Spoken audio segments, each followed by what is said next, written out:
All right, guys, we're going to look at different data representations that you can use to represent data. So using the following interim fifth period test scores, and remember 80% is mastery and the district average was 59%. All right, these are all the scores in my fifth period class. So the very first thing you're going to do is begin by putting in the data into Desmos. All you have to remember for Desmos is you just need to define your data set. So I can call it whatever I call it. So I can call it A, B, C, D. I can call it capital A, capital B. But whatever you call it, that's what you have to reference. So I'm going to call mine little a. And then you're going to say equals. And then you're going to do a bracket. Not a parenthesis, but a bracket. You can see it says 0 element list. This is where you're going to list all your elements. And if you count on these numbers, if you count all of these numbers, you're going to see that there are 30 of them. So there are 30 people who took the test in my fifth period class. So let's go ahead and input the numbers. To input the numbers, you just type the number. See, there's now one number, one piece of data in your list. And then you just separate it by commas. So comma, the next number is 13, comma, 20, comma, 20. And all I'm doing is inputting all of these numbers in here. So what you're going to do as I input my numbers in here is you are doing it for my fourth period class, and you're going to input your numbers, which are going to be different. Again, just pause the video and go ahead and put in your numbers at the same time as I'm doing my numbers.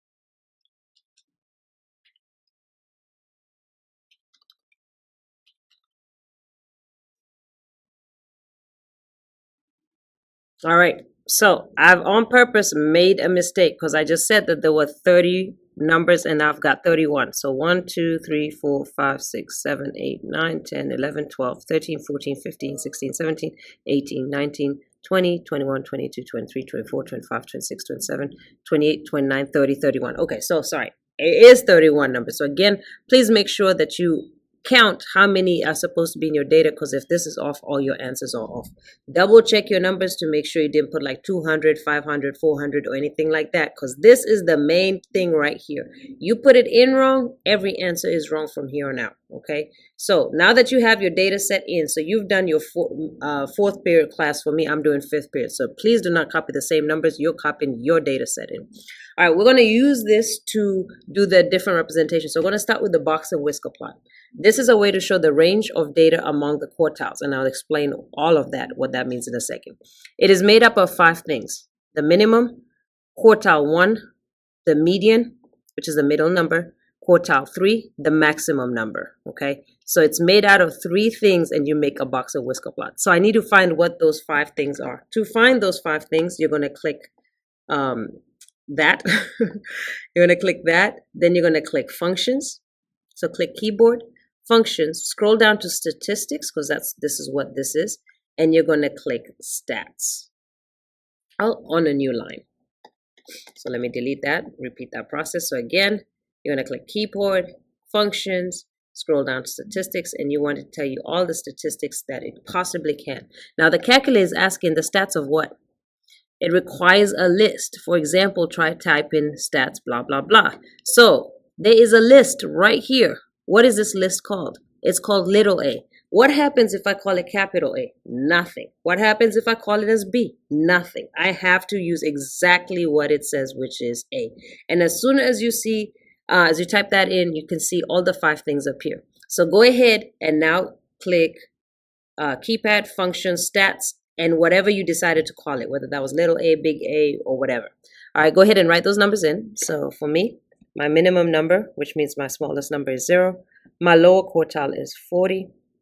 My median number, that's the one in the middle, is 67. My upper quartile is 80. And my maximum is 100. Pause the video, copy yours in. All right, while I'm here, I'm also going to show you how to get the mean. You don't actually need the mean for box and whisker, but I do want to show you how to get that. You can type in mean, or again, you can click keypad, functions, and you're going to go down to stats, and you're going to look for mean. Who's the meanest of all? So the first one. So that's going to be the mean. The mean of what? So again, click here. If you forget, it's asking you need at least one argument. For example, try to type in mean, blah, blah, blah. All right, so remember, that's all your data set. What did you call it? A, so you're going to use little a. So the mean, and I'm just going to round this, is 60.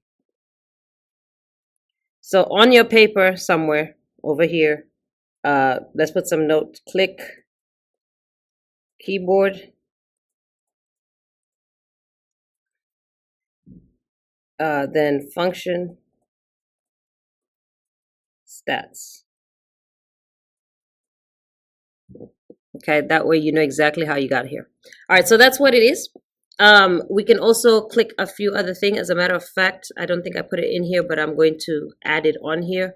Right next to mean, just do standard deviation. And the symbol for standard deviation is this, which is equivalent in the calculator. Let me see what it says. So click, again, new line, keyboard, functions, statistics, and you're going to click STDVP. Do not click this one. Click STP. Okay, this one right here. So let's write that in. Standard deviation of what? The data set A. So it's 27. Let me call that 27. So STEVP. Now I'm going to highlight this P. Make sure that P is there. Otherwise, it's going to be wrong. All right, so please find your mean and your standard deviation as well. Okay. Now that we have that information, we're ready to plot. Again, the box of Whisker plot only needs the top 5. So let's go ahead and plot it. What you do is you plot each thing. So at 0, so let me go ahead and label. Let's go ahead and label this. It's going to be 0. We'll go up by 10, 20, 30, 40, 50, 60, 70, 80, 90, 100. All right, let's plot it.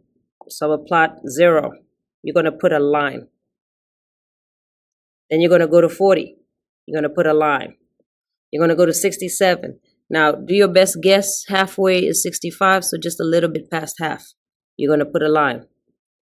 80, right there, put a line.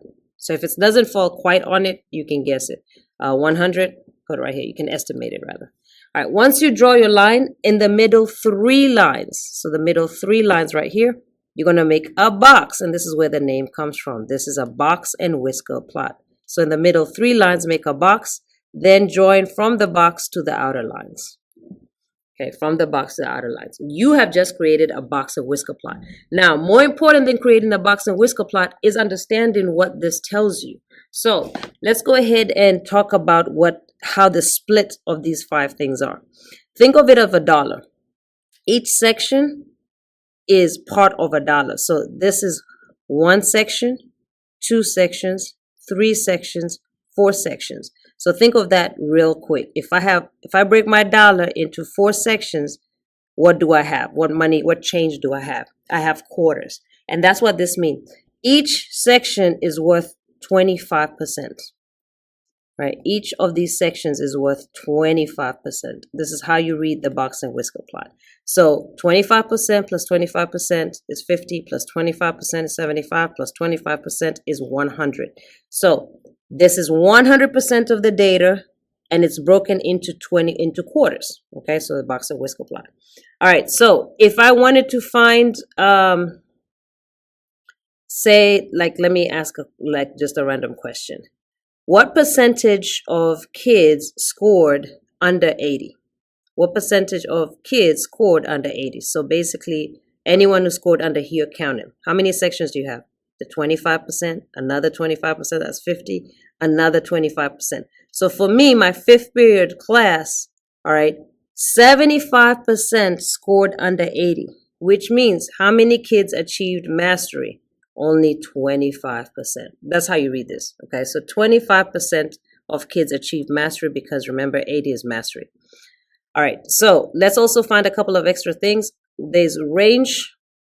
All right, range is, remember from your previous notes, your maximum minus your minimum, which means what is my maximum? So again, you can look at the calculator, you can look over here. My maximum is 100 minus my minimum, which is 0. So you go ahead and calculate yours. 100 minus 0, which is 100. Make sure you show me the work. IQR, interquartile range. Again, please look at your notes. Interquartile range is quartile 3 minus quartile 1. So again, right here, quartile 3 is 80 minus quartile 1 is 40. And please show me that work. 80 minus 40, which is equal to 40. So my interquartile range is 40. So again, what you're doing is doing your question as I'm doing mine. This is a box and whisker plot. That is how you create it. And again, each section is broken up into 25%. Okay, so here's my question. The lowest 25% of students, okay, scored below what number? So you go to the lowest 25%. This the lowest number is 0, right? Lowest 25. So I'm looking right here. They scored underneath what number? Under 40. Okay, they made less than 40 on their interim score. Again, that's how you read it. Now I'm just going to be asking you questions on it. That's how you create a box and whisker plots. Let's practice. Let's practice.